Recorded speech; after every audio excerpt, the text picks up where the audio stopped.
क्या cybercrime.gov.in ही एक ऐसा पोर्टल है या कुछ और भी प्रावधान है जिसके अंदर हम सिटीजन्स अपने क्राइम्स को रिपोर्ट कर सकते हैं? एक स्लाइड दिखाना चाहूँगा दर्शकों को। सबसे पहले तो जो लेफ्ट हैंड साइड पे दिख रहा है cybercrime.gov.in, ये नेशन वाइड पोर्टल है जो I4C MHA के द्वारा संचालित है, जिसके ऊपर आप डिफरेंट जगह पर कई तरह के क्राइम को रिपोर्ट कर सकते हैं सिटीज़न खुद।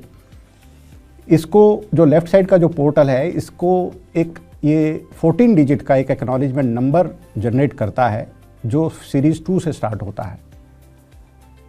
इसी के साथ जो राइट हैंड साइड में आपको दिखाई दे रहा है वो 1930 का पोर्टल है। ये हेल्पलाइन नंबर है 1930। ये 4 डिजिट की जो ये हेल्पलाइन का नंबर है, ये अक्रॉस द कंट्री ये काम करता है। और दिल्ली में अगर आप हैं तो दिल्ली के कंट्रोल रूम में लैंड करेगा, अगर आप कहीं और किसी स्टेट में हैं तो वहाँ के स्टेट के कंट्रोल रूम में लैंड करेगा। ये राउंड द क्लॉक काम करता है और इसका ये एक फैसिलिटी देने का तरीका है कि अगर वो सिटीज़न वेबसाइट पे नहीं जा रहा है, एक उसको 1930 पे राउंड द क्लॉक उसको ये फाइनेंशियल साइबर फ्रॉड के ख़ास तौर से उसके लिए रिपोर्ट करने में मदद करता है। जब भी कोई आपके साथ कोई ऐसा हादसा होता है जिसमें उनके पैसे चले गए हैं, तो ये पोर्टल्स इसलिए बनाए गए कि इसमें ये बैंक्स के साथ लिंक है और बैंक्स को ये हिदायत है, ये इंस्ट्रक्शन है कि जैसे ही वो पैसा किसी के अकाउंट में गलत तरीके से चला गया, फ्रॉडुलेंट तरीके से चला गया, तो बैंक उसको रोक देते हैं, होल्ड कर देते हैं और जिसका एक टर्म यूज़ करते हैं लियन, LIEN, लियन मार्क कर देते हैं। यानी कि वो पैसा रुक जाता है और वो पैसा जो है कोर्ट के ज़रिए जो विक्टिम है, जो कंप्लेनेंट है, उसको वापस मिल जाता है। तो जितनी जल्दी ये रिपोर्टिंग होती है उतनी जल्दी ये पैसा होल्ड हो पाता है, नहीं तो वो एक अकाउंट से आगे अकाउंटों में चला जाता है, जिसको डिफ़िकल्ट होता है, रोकना डिफ़िकल्ट होता है। और कई बार बदमाश या जो क्रिमिनल है वो पैसा ATM से विड्रॉ भी कर लेते हैं।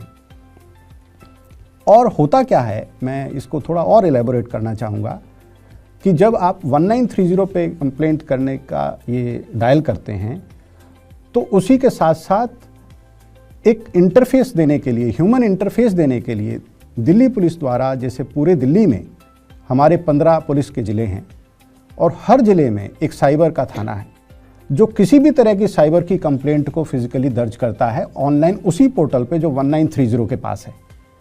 यानी 1930 पर जो पुलिस अफसर बैठा है, जिस पोर्टल पर करेगा, उसी पोर्टल पर ये साइबर पुलिस थाने का व्यक्ति भी उसी को लॉगिन कर सकता है और वो हाथ की हाथ आपको मदद भी दे सकता है कि आपको क्या चीज़ें इसमें भरने के लिए ज़रूरत पड़ सकती हैं।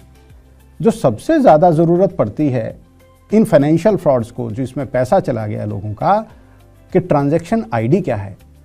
बहुत सी दफ़े जब आपका पैसा कटता है तो आपको एक SMS आता है जिसमें ट्रांजैक्शन ID के बारे में जिक्र है कि इस ट्रांजैक्शन ID से आपका ये पैसा चला गया है, कितना पैसा चला गया है वो अमाउंट लिखा है और कितने बजे वो मैसेज आया है, वो मैसेज का टाइम।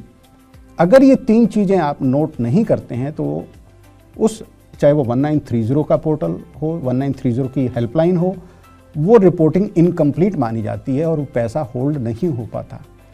ये सुविधा I4MHA द्वारा इस वेबसाइट पर जो दी गई है, जो दोनों वेबसाइट ही वही रिक्वायरमेंट है।